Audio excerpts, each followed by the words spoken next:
Thank you, Acting Speaker, and I rise to support the Building and Plumbing Administration and Enforcement Bill of 2026. And isn't it remarkable that every time we bring a bill to this chamber that is about supporting consumers, supporting hard-working homeowners, renters, families that are working hard to save or build or construct their first home, dwelling or apartment, on this side of the House, Labor stands with working people to get a good deal and a fair deal and a good quality home built.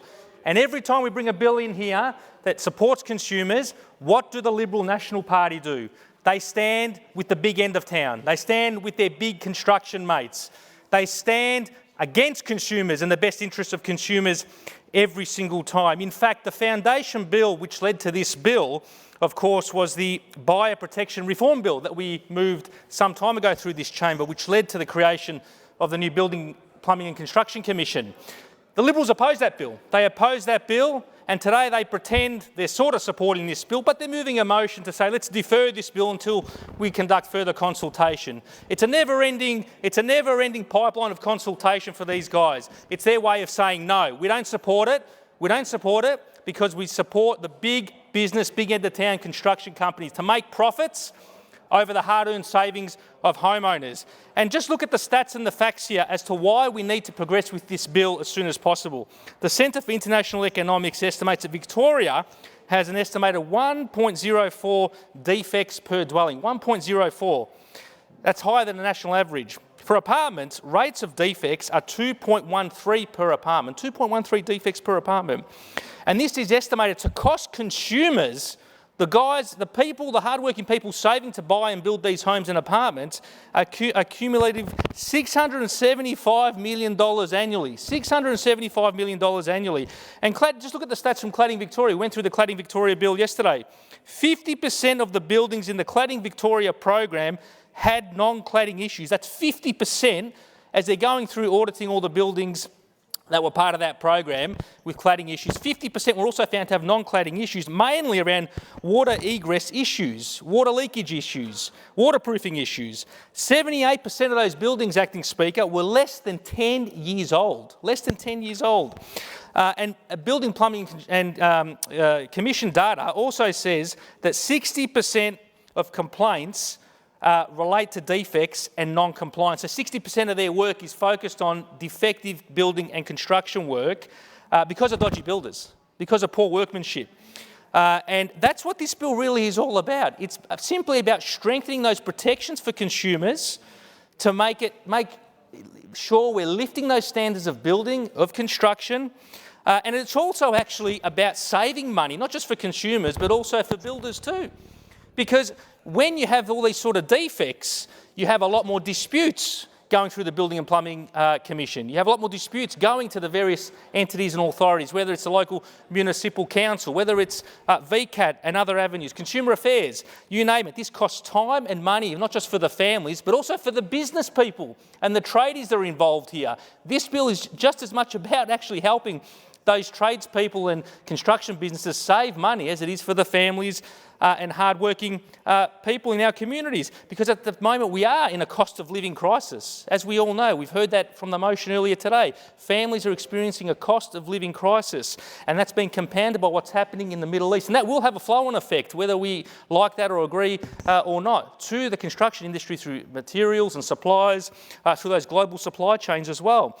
And so this is also about protecting consumers from the outset as best as we can with respect to those issues and protecting them from acquiring debilitating debts for those unforeseen rectification works as well. And I'd like to just turn to, this is going to help a lot of people seeking to get into the market and who are in the market, but one constituent in particular who's contacted me, whose issue I'd like to draw the House's attention to. In January 2026, I was contacted by a local resident, Arbub, and Arbub contacted me to seek assistance in relation to his case of defective building and construction works associated with his property and to seek state government consideration for further policy reform, which he's very passionate about in this space to better protect homeowners and consumers whilst better holding those dodgy builders and tradespeople to account. And as per the information that he's provided me, he's gone through quite an ordeal which has caused a lot of financial but also emotional and wellbeing issues to him and his family. Between 2017 and 2018, the off-the-plan purchase of his property occurred with the permit issued in May 2018 with the settlement completed. The builder was appointed and the building permit was issued for the townhouses, one of which he purchased off the plan.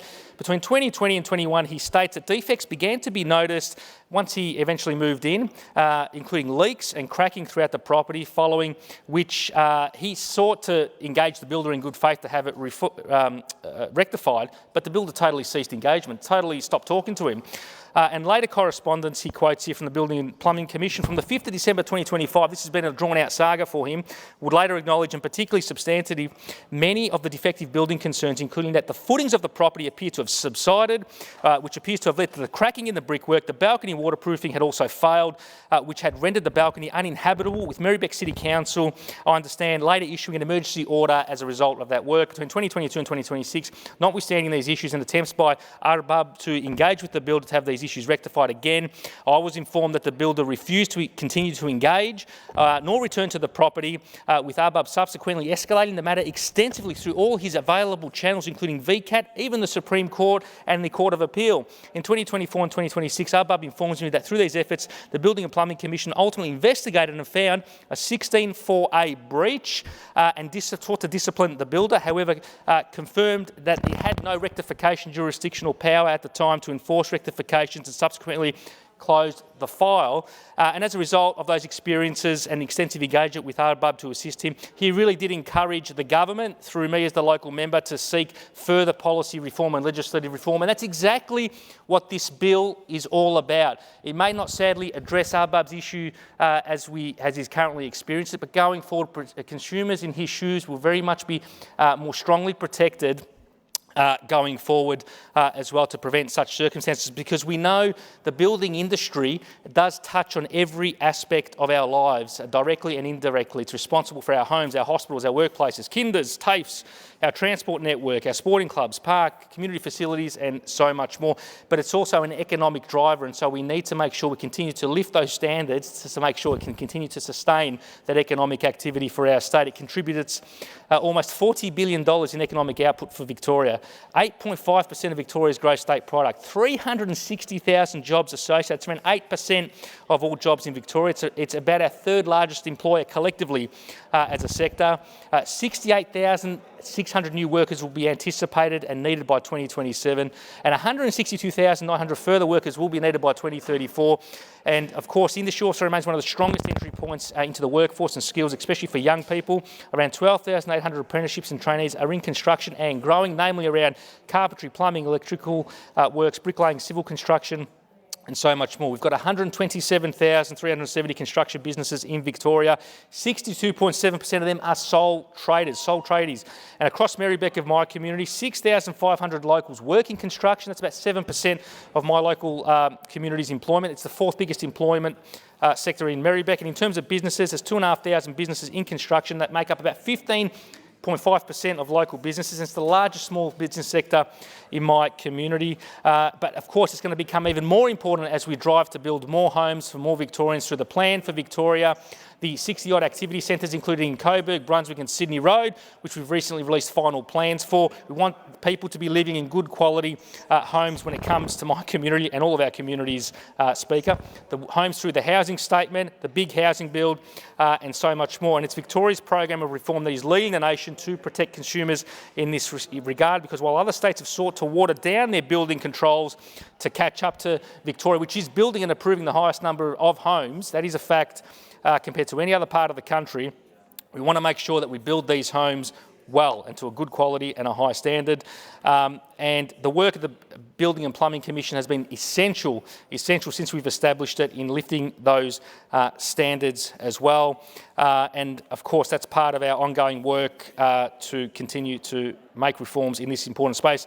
This bill creates a further number of reforms as well, mainly around providing for the administration and regulation of the building and plumbing industries in the Standalone Act, the strengthening and enforcement of building legislation and building plumbing standards to provide effective and streamlined disciplinary processes for licensed and registered persons in building and plumbing industries, to ensure effective regulation through the continuation of the building permit levy, and to make consequential amendments throughout the bill as well. And there's quite a number of provisions which I'll run out of time to go through comprehensively, but again, this is all a part of our plan to build more homes of a good quality, a higher standard, while creating more jobs and skills through the construction industry.